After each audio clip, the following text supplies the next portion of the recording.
What's up, everybody, and welcome to another edition of the Links and Locks podcast. We're going through our best bets for this week's two-man Zurich Classic team event. I'm Jason Sobel from Golf Bet. He is Ben Everill from the PGA Tour. We're going to go through, play 18 holes with 18 bets for this week's event. Benny, you are in New Orleans. How's the food so far? I'm jealous. Yeah, mate, I've been here just a few hours. It's obviously haven't really got out and amongst it, but I'm really looking forward to this week. You know me, mate. I love the match play. I love the team events. I love the President's Cup. And of course, this week is a week where a couple of guys can put their name forward for that sort of team event later in the year. So yeah, very a lot of excitement, a lot of good, interesting stuff to watch this week. That's for sure. I just wonder if we're going to hear from you about a certain Australian team that happened to win last year. I can't imagine you'll mention their names at any point, but let's get right into this. All right. First tee is yours. You're up on the box right now, Benny. Yeah, well, look, I have a little bit of a bias towards some international talent this week, that's for sure. So I'll kick off one. I'll throw a first round leader out there today to start on the first hole. And look, it's the combination from Chile of Joaquin Nieman and Mito Pereira. Like, I think that there's a potential for them to really have a lot of fun this week. I know that they'll want to show. I know Jaco will want to show that his friend Mito could hang in the President's Cup if he was a wildcard pick or if he forced his way into that team. So I feel like they could put up a really low number at some point and perhaps go all the way. So sprinkle them across the board if you like. But I like that pairing at a bit of value, 3,000 for first round lead. I do like that team. I'll go with my first round leader bet here because it seems like a good place to do it on hole number 2. I have a team at the exact same price, but it is not them, even though I do like them. Remember, there's a little difference this week. When it first started back in 2017 as a team event, they went alternate shot, best ball, alternate shot, best ball. Over the last few years, including this year, it'll be best ball, alternate shot, best ball, alternate shot. So what that means is you're going to get the lower scores on Thursday and Saturday. When you're betting first round leader, you want to bet on a couple of guys that are going to make a lot of birdies because that's exactly what the format needs. It's your typical better ball. It's, hey, me and Benny are playing a Nassau against you, and it's just best score on each hole. And so I've got another team at plus 3,000, 30-1. I like for first round leader, 2 guys who make a ton of birdies, especially early in the week, Harold Varner III and Bubba Watson. I think these guys can go very low on a Thursday afternoon. They're going to have a good time together. I like them for first round leader, Benny. It's funny that I came down to 2 picks, and literally that's the other one I have here. All right. Right there in that sweet spot of value. You're 100% right. When you have best ball to go out, look, they'll play aggressive. As soon as one player puts it in the fairway, look for the other to take the line, the aggressive line, etc. And you will see some very low scores to start out of the gate, that's for sure. So, all right, let's go to the third hole. I'm going to look at a matchup here with some of the chalk, some of the big name teams we've got. Let's give you a hint on which team I like and which I might be fading at the value that's out there. But I saw that there was plus market, only plus 100, but plus 100 for Cantlay and Schauffele over Hovland and Morikawa. Now, why I like this is because the two, Cantlay and Schauffele, very good mates, have been doing a lot of practice together, have been hanging out a lot together. Of course, they did well in the Ryder Cup, etc. And Cantlay obviously just come off a pretty decent result yesterday. He'll be spewing and looking to atone for that. So while Hovland and Morikawa are the premier ball strikers potentially out there, I'm not sure that they'll just gel so quickly as the other two. So when I saw a plus 100, I liked it. Interesting. That segues into my fourth hole, where I will give you my top 5. And remember, I'm going after a few outrights this week that have some bigger numbers. There are such short numbers. There are really only 80 teams. There are 160 players, but only 80 teams. And so it's a smaller field, essentially, top heavy at the top of the board. And so there are some really short numbers. I'm looking at longer numbers outright, which means I'm essentially going to hedge with some shorter numbers for some prop plays. That includes my top 5, which is the team that you just faded in Collin Morikawa and Viktor Hovland. I like them. I don't see a scenario where they're too far off the pace. Look, I think you can do the exact same thing with Cantlay and Schauffele and maybe cash both of those top 5 tickets because I really do think they're both going to be up there. I look at it this way, Betty, and I don't know if this is the right mathematical perspective or not, but if a top 5 player or a top 10 player has let's say they're 6% above the field average across the board in certain stats, then you take two guys who are top 5 players and you put them against field average types, then they're going to have double that recent. Essentially, what I'm saying here is, in theory, it should make more sense that two players of that nature, two superstar type players, should be tougher to beat from two average players. What I mean is not just average, like, hey, they're not that good. I mean, literal, the average on the PGA Tour, which isn't a bad thing. But I think that those superstar players are tougher to beat in a tandem. The way I put it on the radio today, Benny, is if we're playing, let's say, 2-on-2 basketball, me and you against Steph Curry and somebody else, you go, well, that's going to be kind of tough. Steph Curry's really good. All of a sudden, it's me and you against Steph Curry and Draymond Green. It's, oh, well, now it's really hard because it's not an average player who's their second guy. It's a really good player. And I think when you take, and I'm giving us way too much credit in being average in that scenario, but you take two average players, and then you put them up against two superstars who are above the average. I think it's even tougher to beat them. In any case, long-winded way of saying, I don't mind chasing a few short numbers for top 5s and top 10s this week. Yeah, not a bad explanation there. Or just quietly, if you and I did take on Draymond Green and Steph Curry in 2-on-2 basketball, I'd be impressed if either of us got a shot anywhere near the rim, let alone any points. No shot. As much as I would not want to guard Curry, I ain't going down low with Green. So I guess I'll guard him up top and you get down there and on the post. I'll just try to tackle him or something, rugby style, and see what happens. See if they turn a blind eye. But okay, man, look, I'll add to what you said in that look, I don't think that Hovland and Marc are going to have a bad week. I just like that Cantlay and Schauffele over them. And I'll take you to my top 5 for the 5th hole and sort of delve into that a bit more in my thinking. I've got Sam Burns and Billy Horschel in this slot, plus 275. Louisiana boy. Horschel's obviously made for this stuff too. He referenced it a lot during the match play a few weeks back, saying that this is the event that really is where players, where Ryder Cup captains and President's Cup captains should be watching, see what they can do. And you were 100% right, having two great players in this format is a big thing. But look, the reality is alternate shot days are the huge days. If you don't bank a million birdies on your other 2 days, you can't afford any mistakes on alternate shot day. If you do bank all those birdies, you might be able to get away with 1 or 2 here or there. Yeah. There will be mistakes in alternate shot. They will put you behind the 8 ball big time. And that's why I like partnerships that have got a little bit of camaraderie, a bit of history together. And look, Billy and Sam are good mates and good together.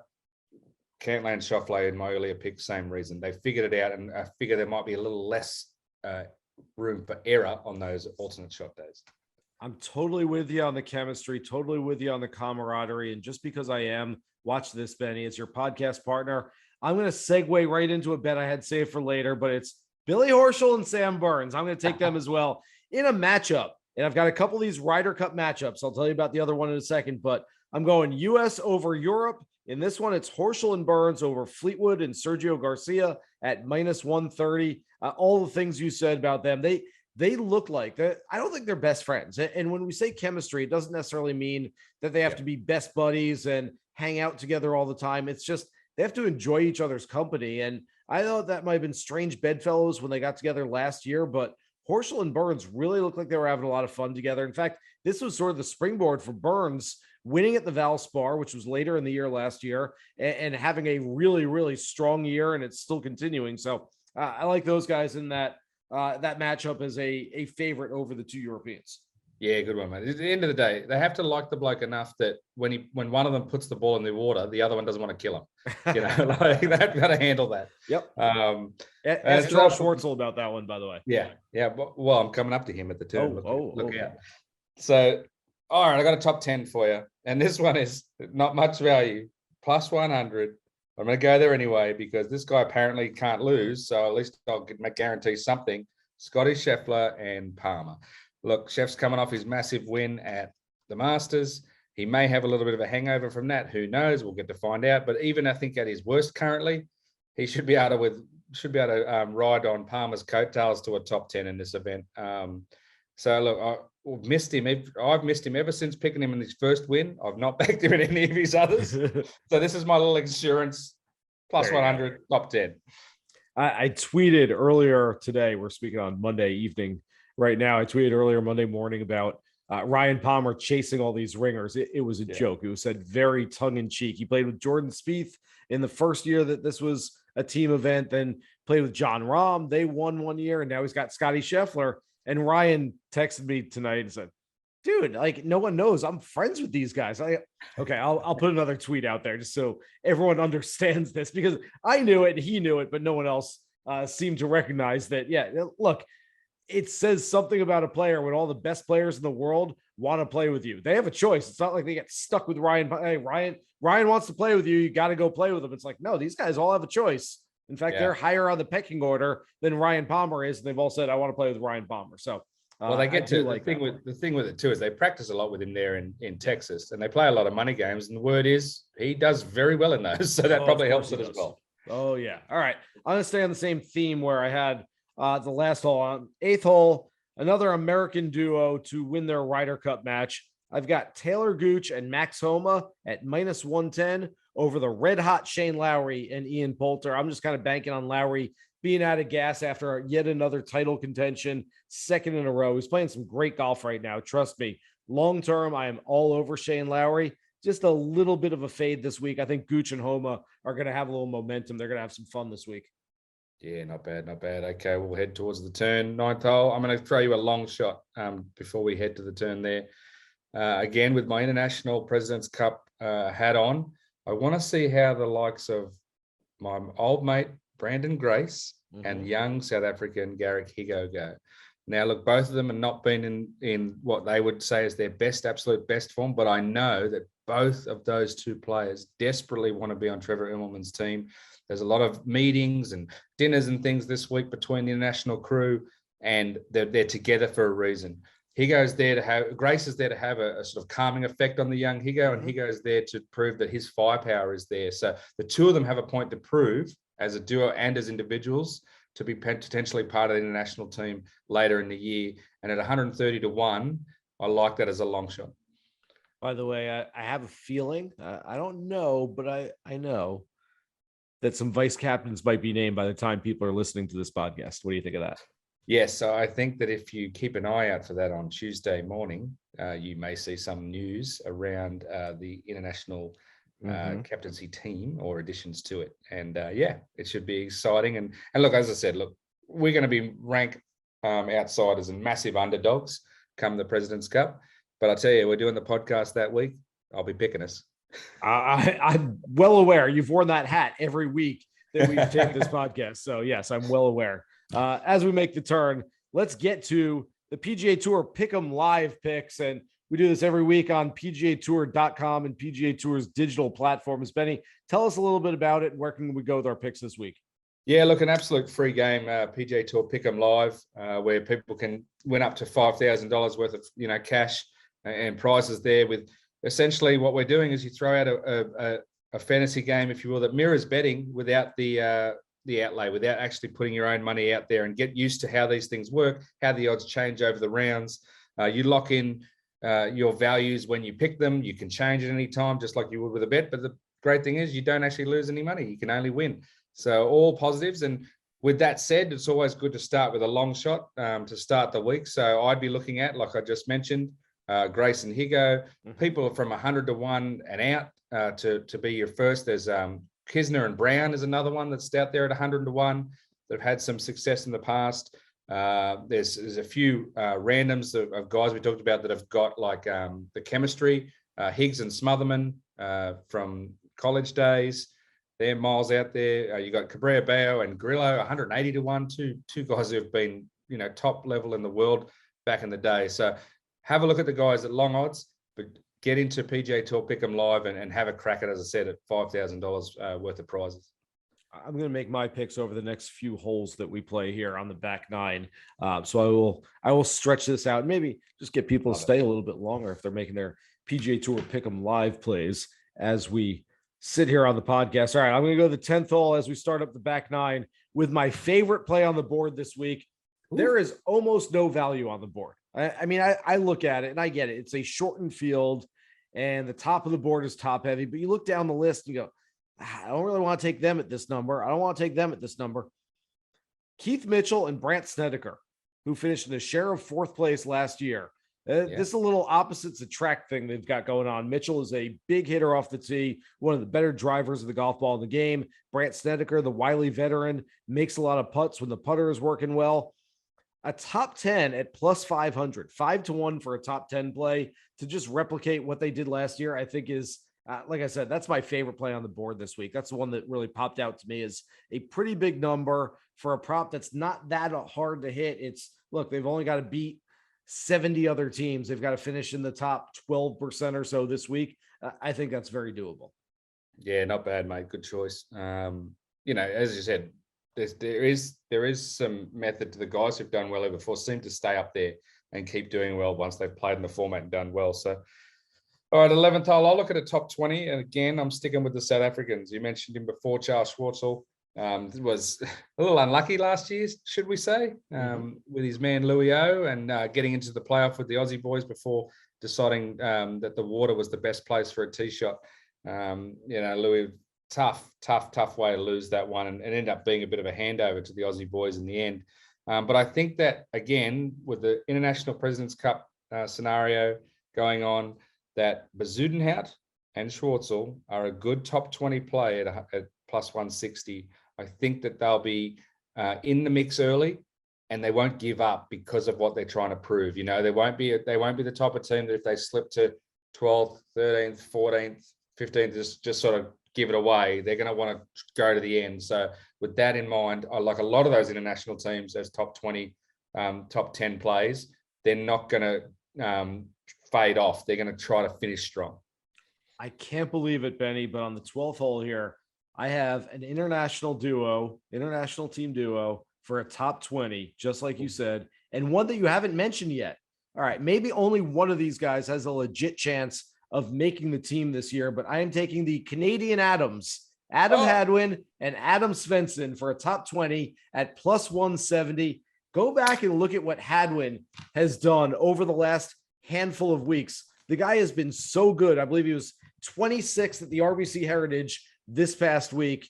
And before that, man, you go back, I'm pulling it up as we speak right now because it was so good. I need to read this off. 26th at the RBC, 4th at the Valero, Texas, 7th at the Valspar, 9th at the Players, missed the cut at the Genesis, 26th in Phoenix, 16th at Pebble. That dates back to the beginning of February, where he's finished in the top 26 in 6 of his last 7 starts. The guy's playing really, really well. You throw in Adam Svensson, who's got a couple of top 10s already this year and seems like he belongs on the PGA Tour. I think that's a nice play for a top 20. Oh, mate, I've gone one further.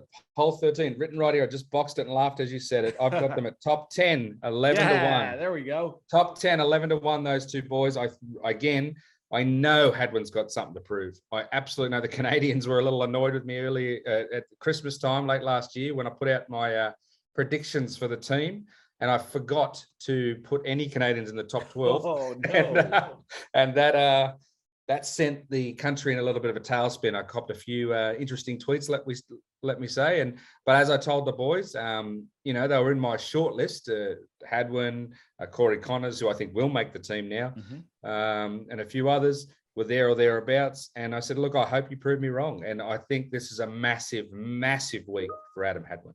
Huge week if he wants to make that team. He was there in Melbourne, did okay. There was one or two moments that he wished he could have back, especially in team play late where they gave up a half point on the 18th green. But look, Svensson, I've been big on. I must have mentioned him every second week for top 20s or whatever. Yeah. I think that they have a lot to prove this week. And yeah, top 10 even for me, take them all the way. You want to go 5 and sprinkle a little bit on outright, that could happen. If I'm Trevor Immelman, the international team captain, and I'm looking at Corey Connors as probably being on that team, I'm looking very, very strongly at Adam Hadwin to give him, I get it. A Canadian can go play with a South African or an Australian or someone from Japan, but I'd love to have countrymen paired together that have some sort of connection with each other. So I agree. I think they're looking very closely at them. All right, 14th hole. I've got If you think Hadwin and Svensson are underrated, I've got two guys that are so far below the radar, they might be underground right now, but two really solid, steady players, guys that I think will thrive in the alternate shot format more so than the best ball, because they're not guys that make a ton of birdies, but Aaron Rai and David Lipskey, two guys who played really good golf around the world, and two guys that I like on a regular basis for like those top 30, top 40 type bets. You can't really go that deep this week with only 80 competitors essentially in the field. So I'll go top 20. But again, I think it's one where they might not be up there after day one, where you got to make a lot of birdies, but day two, where every team tends to slide back a little bit because it's alternate shot. I could see those guys shooting up the leaderboard and then doing the same in the final round. So top 20 at plus 240. All right. So 15 and 17 left for me. I'll start with 15. Look, I'm going back to outrights, and I'm going back to chalk. But before I do that, I just want to quantify. There will be a few teams out there that you might say, who is that? Or who is that person or whatever in the mix every day this week.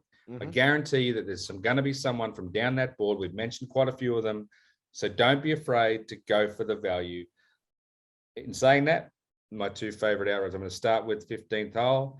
I'm not even going to wait to the end. The two Aussie boys are defending champion. There we go. Cameron Smith, Marc Leishman. I don't love the number. 10 to 1, 8 to 1 in some places I saw. 10 to 1 at best, I think I saw. Just because I haven't seen Smitty since obviously his disappointment at the Masters. And then he, as I mentioned last week when I said he could win at Hilton Head, so it's probably going to go one of two ways. He's going to go close to winning or he's going to miss the cut. Unfortunately, he missed the cut. Leishman hasn't been in the greatest of form of late, but as a team, as a pairing, they're brilliant. And it's the four of them that's actually the big deal. It's the two caddies and the two players. They always get together. They're great mates. They have a great time. If they have the just exact right amount of Leishman lager this week, they'll be in the mix come Sunday again. Because they love the fact they won this together. They're really proud of it. And of course, Smitty's won this event twice, once with Jonas Flixt. He will be up for it. Again, it's just a matter of not making that big miss. And the two of them, unfortunately, if there is a miss, they both have had the wild driver every now and then. Yeah. And in alternate shot, I mentioned it, they're going to have to bank a lot of birdies as other rounds. Otherwise, that wild driver from each of them could come to hurt them at some point. That ain't no fake accent, people. He really is Australian. He proved it with that pick. All right, 16th hole. I usually don't make these bets, but there's a reason why I'm doing it this week. I hate props where it's like, I don't know, maybe the ball goes in the hole, maybe it doesn't go in the hole. But I saw on DraftKings this week an albatross at any point during the week at plus 6,500, 65 to 1. Now, normally, I don't necessarily like this bet. I don't like the bet. I don't like trying to bet on something that usually doesn't happen. Here's the case this week. We've got a shorter TPC Louisiana where there are 4 par 5s, and they all seem pretty gettable. And so you're going to have guys going after it. 160 guys in the field. And essentially during a best ball, okay, you might have some guys that are just like, hey, I have to lay up because my partner might be in a little trouble at some point. But essentially, the first guy goes for it and hits a pretty good one. He's in play. The second guy goes, all right, well, I'm going to just take dead aim at the stick and see what happens. I don't know. At some point, there could be 10 really good shots, second shots on par 5s, and none of them go into the hole. But at 65 to 1, I think it's worth a shot for an albatross this week. Mate, that's $5 that I would be happy to throw your way to use. Like, honestly, You're right. And it's not usually the play. It's usually just something you do for a bit of hit and giggle. But when you have a match play scenario and multiple players, like you said, there are going to be multiple times when there are players taking on an aggressive line that they would not think of in stroke play, but they know they can take it on in this format. And these guys are, as we know, very, very good. So, yeah, absolutely. That's a fun one. That's one that I hope comes true for you because that's kind of fun. I'm surprised actually. Who wants to root against an albatross? Really? Yeah. Surprised at 65. The same can be said, I guess, for hole-in-ones. I'm sure you're not getting the same value on a hole-in-one this week, but again, you've got one guy going to hit it. First guy hits it to, 10 feet. The next guy's aiming as close to that pin as he possibly can. He wants to hit it, so you got that going. All right, my 17th hole. my final outright pick, going very close to the top of the board. I teased them early, but I think that Patrick Cantlay and Xander Schauffele could be the ones to take this thing home this week. I didn't see much of RBC. I was on my spring break with the kids. I was doing all that. But look, I saw the end, and I know that Patrick Cantlay does not like to lose when he has a chance to win. Mm-hmm. The fact that he was unable to close the deal there, and that the way it happened, sort of he got that bit of a dodgy lie in the playoff after the puff of wind, had his ball dropped short, he'll be stinging. And we talked about chemistry and mates. Out of nowhere, kind of it was on the way to that 2019 President's Cup. They started playing cards together. They started becoming friendly, and Cantlay and Schauffele have become really close friends. They vacation together with their girls and have a good time. And I think that will hold them in good stead. And I think that they could potentially be the ones there holding the trophy at the end. Yeah, that's certainly a decent play. And it's a short number, but look, if you feel confident in it, you've got two of the best players in the world who are very hungry to get another win. Cantlay's now lost in 2 playoffs this year. Xander's gone, 3 years other than the Olympic gold medal without an official PGA Tour win. I can see both of them being extra motivated this week. If you want, and this would be a suggestion, look, eight's not great, right? 8-1. Just wait till the end of round 1. Okay. They will make some birdies. I don't know if they'll lead after the first round, but as I said, I think that they can make some big moves in alternate shot. So maybe you get 10, 12, 15, 18, depending on what they do on day 1 after round 1. That might be the play.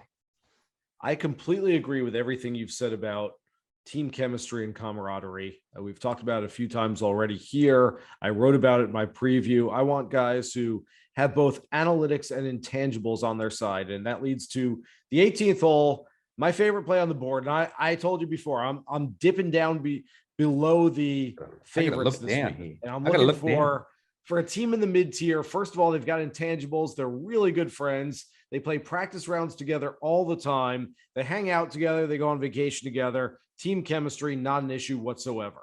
And then they've got analytics. They've got some analytics there where they're two of the best drivers of the golf ball on the PGA Tour. They're going to set themselves up with some birdie chances, and they've been playing well as well. Keegan Bradley with 3 finishes in the top 11 over his last 5 starts. Brendan Steele coming off 5 missed cuts. He's made 3 in a row, started playing better. I spoke with him yesterday. Let's just say he's pretty confident about this week going well for them. Keegan Bradley, Brendan Steele outright plus 4,500 this week, Benny. Look, everyone out there, he always talks about how I'm the Aussie whisperer. This is the Brendan Steele whisperer here. Let me tell you, if anyone's going to know, if you look over his shoulder, if you could see the video, he's got actually the Steely there, caddy bib from the time he helped out. But if anyone's going to know when his man's feeling good and ready to go, that's one. I can't believe I didn't think. I was sitting there going down the list going, who could he be talking about? Who's he thinking? Who have I missed? Of course, it's Steely. And look, if Jason says it's the week to get on, get on. I'm usually, look, we're all to an extent guessing on some of this stuff, but usually if I mention Steely's name, I might know some things. I'm just saying that. He might know some things. I'm hopefully he knows some things. If he does, then I do. But is your hashtag? I will put is your hashtag come on Steely? Like mine's come on Aussie. Is yours come on Steely? Or there's no rooting in the press box, Benny. No rooting on the pod. We just make our picks and we see where the cards fall. So I do feel like they will play well. This is gonna be a fun week. Maybe not my favorite betting week out there, but look, there's some money to be made this week, and hope everyone has some fun with it. And look, if nothing else, get some ideas for your own member or your own member guest coming up down the road. And hope these guys have some fun out there. It is one of the more stress-free and fun events to watch all year, Benny. Yeah, look, I got one more thing to say too. Like, if you want to have some fun and you want to play the lottery, remember, like you said, round 4 will be alternate shot. Don't be afraid for a long shot going into Sunday. Look at someone a few shots back, 4, 5, 6 shots back with some value. Have a crack, because carnage can happen anytime that it's alternate shot. So enjoy it. Have fun with it. It's going to be a good fun week. And you'll be in New Orleans this week. We can guarantee there will be some carnage with you destroying New Orleans this week, Benny. Have a great time out there. No. Thanks so much to everybody out there for listening to this edition of the Links and Locks podcast. Remember, you can find this podcast everywhere you find your favorite podcast. Download, subscribe, rate, and listen every single week. Good luck with your bets for the Zurich Classic this week. Here's hoping you guys hit the green.